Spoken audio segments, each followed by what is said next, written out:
Alrighty, welcome to part 3 of research. Thank you for staying with me for so long. Research is dense. In case you haven't noticed, it's dense. Dense means it's a juicy boy, means there's lots of information to digest, and I just want to say you are doing such a good job in digesting it.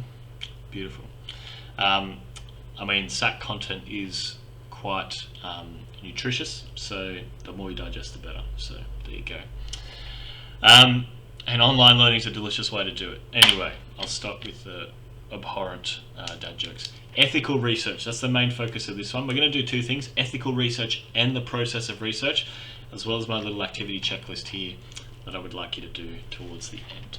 So, ethical research in a nutshell is, again, very similar to social and cultural literacy. It's being a good guy when you do your research, all right? If you're going to do things ethically, the definition of being ethical, right, as we know, is to do the right thing, the morally ethical thing to do, okay? And that's obviously socially constructed. You know, we've come up with a definition of what we think being ethical is, and being ethical can change depending on the circumstance you're in and all that sort of stuff. But in general, being ethical, think of it like being a good guy, all right? So being ethical in your research means that you're going to inform people about the research you're doing. You're not just going to pull some person off the street and start interviewing him without asking, "Hi, my name's Rob. I'm doing a social research project on XYZ. I was hoping to interview you to gain your perspective on this, as you are, you know, a group identified as part of my meta study, you know. The possible risk in this research may include blah, blah, blah. I would really like to have your consent to do this. Do you agree to doing my interview?" Might be something like that. So you're just checking with them that they're okay if they can be part of your research, right? That's being an ethical guy. Now, very similar to social and cultural literacy characteristics, these are just different ways you can be ethical, okay? It's not saying that you have to do all of these things all the time, because sometimes it's not applicable to the research you're doing, right? But generally speaking, this is what an ethical researcher does. So they must be fully informed, we'll highlight that, and must give their consent to participate. Okay, they're the main takeaways from that point. Second one, participants are not put in awkward situations or asked to talk about sensitive topics that may make them feel uncomfortable. We're highlighting too much there. Sensitive topics, uncomfortable. Okay, we don't want them to feel uncomfortable. We're not going to put them in awkward situations. So researching ethically, right? So let's say we were to do a research project on a controversial issue. Okay, controversial issues are very ethically dense. It's like a little minefield because people feel very strongly about these things. So let's say if you were to do a research topic on euthanasia, for example, which is assisted suicide and legalized suicide. That's a very sensitive topic. So you got to make sure that the participants you're researching, firstly, you have their consent to do it. That's also part of not putting them in an awkward situation, because if I just pulled you off the street and asked you about your thoughts on euthanasia, you'd be like, "Hey man, I'm just trying to get the groceries. I feel a bit awkward right now." Okay? So you got to think about that. So you don't want to make people feel uncomfortable. Okay? The other thing is when they're asked to talk about sensitive topics, you can still talk to people about sensitive topics, but the idea is the consent, that they're willingly participating to do it, and that you're going to do your best to make sure that they're not put in an uncomfortable position. Okay? So for example, someone might agree to talk about euthanasia, and you might say, "Why do you agree with the stupid practice of euthanasia?" That's going to make them feel a bit sensitive and uncomfortable. Okay? So that sort of thing. Second thing, the ethical researcher is open and honest with participants about the research and the scope of the project and the nature of the participation or information expected of them. Okay, so you're really open and honest. You're going to tell them, if we go back to that questionnaire example, here it is. So this is sort of like a disclaimer. So I'm informing participants of what I'm doing. I'm conducting a paper on this. The data will be used in this way. Please answer honestly. Do not answer anything that makes you feel uncomfortable. All responses will remain anonymous. So by saying those things, I'm being open and honest with my participants about the scope of the topic and the nature of and what's expected of them. Okay, so I expect them to answer truthfully and honestly, and they can expect the same thing from me, basically. Second one is that we protect participants' rights to confidentiality and privacy is ensured. Okay, so always the participants are anonymous, they can't be identified. If there's anything that does identify them, you de-identify them in your research. Okay, that might be like giving them a pseudonym or a fake name. The only time that you can put someone's name in there is if they agree to it, and you would only do it if it's useful for your research. So let's say, for example, you were doing a research paper on government corruption, right? Let's say you somehow managed to interview a former Prime Minister. Huge, right? You wouldn't just say I interviewed former Prime Minister and said this, right? You probably want to name drop them. However, only with their permission, right? So that's when using a name can be useful, but really, typically you almost always keep the privacy and confidentiality ensured. So how you would do that, you might say, I interviewed participant A, who was and you can disclose some information as long as it can't 100% identify them. You might say, I interviewed participant A, who was a female in their late 40s, who stated blah blah blah blah blah. Right? There's thousands of females in their late 40s. No one's going to be identified based on that. So, but if you said, I identified participant A, Shelley Goldsmith from Yamana Beach Surf Club, from 2 Trafalgar Square Street, like I've identified it. So that's not really a good idea. The next one is that you anticipate any negative effects on the research participants, including yourself, such as personal danger, police intervention, social embarrassment, or harassment. The researcher needs to prevent these. Okay? So that might sound a bit drastic, right? But you don't want that. And I guess the reason why that sounds a little bit drastic is if you were doing a very controversial research topic, you've got to be really careful about how you go about it. So let's say, for example, I had a student, for example, who was doing a PIP on the adult film industry, right? So pornography. And so it wasn't 100% about that. It was about sexual proclivity of young women moving into that work. But anyway, the idea there, it would be unethical if that student were to interview someone from that profession because of the age of the researcher. This is where including the researcher is important, because they were under 18. They're not technically allowed to consume that content. And the idea that it might open them up to some kind of danger depending on the topic. Now, I'm not saying that particular topic could. Let's say you're looking at a topic.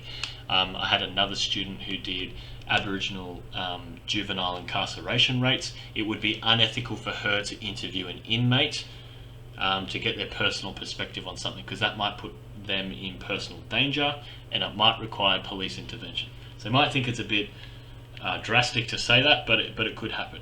There are also, it's important to note ways around that. So let's say for that student, we got them to interview the prison warden instead, or a prison guard. So there's that, I guess, degree of separation, but you're still getting that good primary data and experience. And there are other ways to get that information too. So let's say secondary researchers has interviewed a bunch of inmates. You can use that instead, or to accompany your primary research. So you got to anticipate negative effects and prevent, those things. The other thing is that the researcher is mindful of the special needs of any vulnerable groups, such as children and those with disabilities. So, for example, if I was doing a topic on, like if I go back to the euthanasia topic, I'm probably not going to ask a 5-year-old child their thoughts on the topic, because it's not very ethical to ask a 5-year-old what they think about assisted suicide. It's just, you're not being mindful of that group, right? Likewise, it can be something as simple as, let's say I want to interview someone who has a physical disability. Let's say they're in a wheelchair, for example. I'm not going to say, hey, can you meet me on the top of the 3rd flight of stairs? And we're going to do our interview there. Okay, there's no elevator. Sorry about that. Is that all right? I'm not being very mindful of their needs in doing so. Okay, so things like that. There is nothing covert associated with the research. The only exception to that rule is participant observation, okay? Because as the syllabus stipulates, that can be covert. That's the only one that's allowed to be covert according to the syllabus, okay? So you're not allowed to do a sneaky interview. Let's say you were talking to your friend, for example, about mental health, and you happen to be doing a PIP topic on it. Okay, you're not just going to sneakily chuck in all the things that they said without their consent and letting them knowing where the information's going to go. Okay, so nothing covert except if it's participant observation. Ethical practices apply to both primary and secondary research. I think that's pretty self-explanatory. So ethical practices don't just apply to your own research and not the other. Okay, so it applies to both. And then the last thing is plagiarizing people's work is unethical. Okay, I think that's pretty straightforward. They talk about why. It's a breach of copyright, misuse of intellectual property, untruthful representation of people's work. Okay, so the ethical researcher acknowledges other people's work when they reference it, but they do not plagiarize it. Okay? That's what an ethical researcher does. Shabing shabong. Done. Alright. Next thing I want to talk about, you might want to pause, take a break, stretch your legs, get some water, do some push-ups, whatever you got to do. Next thing we're going to talk about is the process of research. Now, I've put it in a bit more of an easier format here, but the syllabus, if I get that up for you now, has this thing here called the process of research. So it's got 10 steps that you should do in order to conduct research effectively. And the idea is that you want to do research in this order for it to be the most effective. And it makes sense because and they've done it in a more easier way to follow here. So, for example, you have to decide on the topic that you're going to research first before you can analyze and interpret your findings, because you can't analyze any findings if you don't even know what you're researching, right? It's just, you can't do it. It's going to be silly. Likewise, that you can't write up conclusions of your research if you haven't actually gathered any background information on it, right? So this process represents what you've got to do from step 1 to 10 in research, and that's what I've outlined or summarized here for you. Why is this important? The HSC, folks, boom, will ask you questions on process of research. So we go to the 2018 paper, for example, multiple choice question right here. Question 2. When undertaking research, at what point should new theories or suggestions be developed? Do you do that when you write the final report, interpret the findings, consider the audience, or develop research methods? How do I know? Well, you know, guys, because you do your process of research here, okay? So in terms of which point should new theories or suggestions be developed, we refer back to our chart, and if we know our syllabus back to front, we can see that when we analyze and interpret findings, that's when we develop new theories or suggestions depending on the nature. So if I go back to my HSC question, I know that interpreting the findings is the correct answer, okay, for that. And you can sort of use a little bit of common sense here too as well, like if you can't remember the precise order. So should you suggest new theories when you're writing the final report? No, because you should have all your information already written there, okay? Should you suggest new theories be developed when you consider the audience for your research? Well, how can you do that when you haven't actually conducted? Considering the audience is something you do before you even start researching. So how can you develop new theories if you don't even know who you're going to be researching about? Doesn't make sense. And the same with the last one. You can't suggest new theories on research if you haven't actually developed the research methods themselves first. So you can use a bit of common sense as well, but knowing this bad boy back to front is also a good way of doing it. Now you'll notice in the course booklet, I've got the very simplified version here. This is because I want you to do this activity. So this is what you do from 1 to 10. You decide on the topic, you develop a focus question, you then gather background info, design your research, so that's you planning out what you're going to do. You then develop the research methods to be used, so let's say you're going to do a questionnaire, you write your questions and all that sort of stuff. You then apply them ethically, okay, so you send your questionnaire out, You then, step 7, compile and organize that information so it's manageable. So Google Forms does it for you, which is brilliant, but you might want to download it as a spreadsheet, which you can also do, and sort it by question that way. You then analyze, interpret, and synthesize your findings. So you're looking for correlations in data. My questionnaire participant said this, but secondary research data said that. Therefore, kaboom. Okay, so you do that. Once you've done that, you then write up your conclusions. So only at step 9 do you actually start writing. Yeah, properly, like in your proper report style, like I showed you in the pit, like the example here. This is step 9. Right, you got to do all this background work before you start writing. To validate my research, I did this, this, and this. In analyzing this, I discovered that.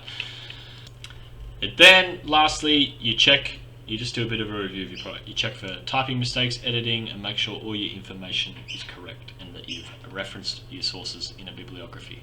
So they're the steps you've got to do. What I want you to do is write a concept card for each of these steps. Okay, so on one side of the card, you will have decide on the topic to research, and then on the other side of the card you'll note some of these prompts down. Now if you don't want to put all of them in, that's fine. I think most of them only really have 1 or 2 dot points, so you can probably squeeze it in, but that's what I want you to do. So on one side of the card I want you to write step 1, decide on topic to research, and then on the other side of the card, this is what it looks like. So if I'm going to analyze, synthesize, and interpret my findings, on the other card I know that's when I develop new theories or suggestions if I need to. When I write up the final conclusions, I know I have to include my findings, analysis, I have to include recommendations, I have to include a reference list. So that's important to know because, again, like I said, in the HSC can be a question, okay? It's very, very often a multiple choice question, and that 1 mark can be the difference between a band, people. So get on it. So that's that activity. Once you've done that, I want you to tick these off or highlight them as you've done it, so that you know you've completed it. Now this is the part where we bring part 1, 2, and 3 all together. Okay, we've looked at the types of research, the difference between qualitative and quantitative research. We have looked at different research methods, quantitative and qualitative research methods, what they look like, how to do them with some examples. We've then looked at how we do that ethically. Okay, be a good guy. How do you be good guy Dave? And then we looked at the process of research, so the specific order in which you should begin your research from start to finish. What you have to do now is, like I said when we did our course concepts, we need to overlearn this stuff. So we have to, similar to driving, similar to learning how to walk, you've got to get this down pat so that you don't have to think about it. Now it's going to be hard at the start, just like driving's really hard at the start. You're using your brain a lot. It's hard to remember all the different road rules, but the more you practice at it, the more accustomed you become to it, and eventually you just can, go in the car, turn the ignition on, drive away, and it's an automated process. Okay, most of the time. Okay, I'm sure there's going to be some times where driving's challenging still, but typically it'll become autonomous. And that's because you've overlearnt that skill. And that's what we want to do with research methods. We want to overlearn it so that we know it, bing, bang, bongo, just like that. So you're going to create summary cards / concept cards, whatever you want to call them, on the following checklist, and I want you to tick it off when it's done. So I want you to have a definition of quantitative research on one card. Where you'll find that is in this section here. Probably here is the definition, I would say. I would do that. It's data that can be collected, measured, or quantified. It focuses on the what, how, and how many. Now you might not want to write it verbatim. The highlighted bits are the key points, okay? So if you want to write a summarized definition on that card, you go for it. I then want you to do quantitative research, the characteristics, strengths, and weaknesses. So that's these things, summarizing and putting them onto a card, okay? If you could squeeze it all on the one card, that'd be great, but if you need 2, that's fine. You can do part 1 of 2. That's totally fine. Then same with the qualitative definition and qualitative research strengths and weaknesses. All of those are on this table here. Next one is ethical research. I want you to summarize them into succinct dot points. So you might only have, there's 1, 2, 3, 4, 5, 6, 7, 8, 9 different points here. You may only need, you can probably summarize that into 4 or 5 points because a lot of them are pretty self-explanatory. So what I mean by that is you might write one card that says ethical research characteristics, and on the back side you say participants must be fully informed and give their consent. That might be 1 dot point. They must not be put in awkward situations, uncomfortable, or asked to talk about sensitive topics. You might then combine a few. The researcher must be open and honest and mindful of the needs of special and vulnerable groups. Okay, there has to be nothing covert associated with the research because ethical research practices apply. So you can sort of condense those ones, okay, if you need to. The process of research, I explained how I wanted you to do that one in just like 3 minutes ago, so do that.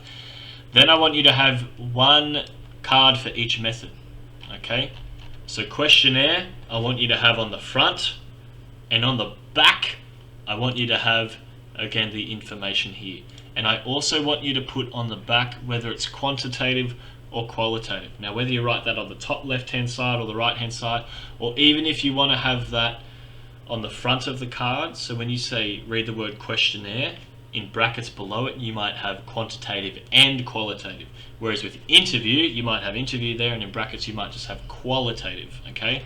So I want you to really stress that point within the card as well as the definition, okay? And I want you to do that for each card, right? And then, after you've done that, give yourself a pat on the back, but apply it. Practice, practice, practice, practice. So practice your summary cards, test it on yourself, then test your classmates, get your parents to test you at home, get grandma to test you. Everyone's going to have a great time. Promise. And that's it. Love your work.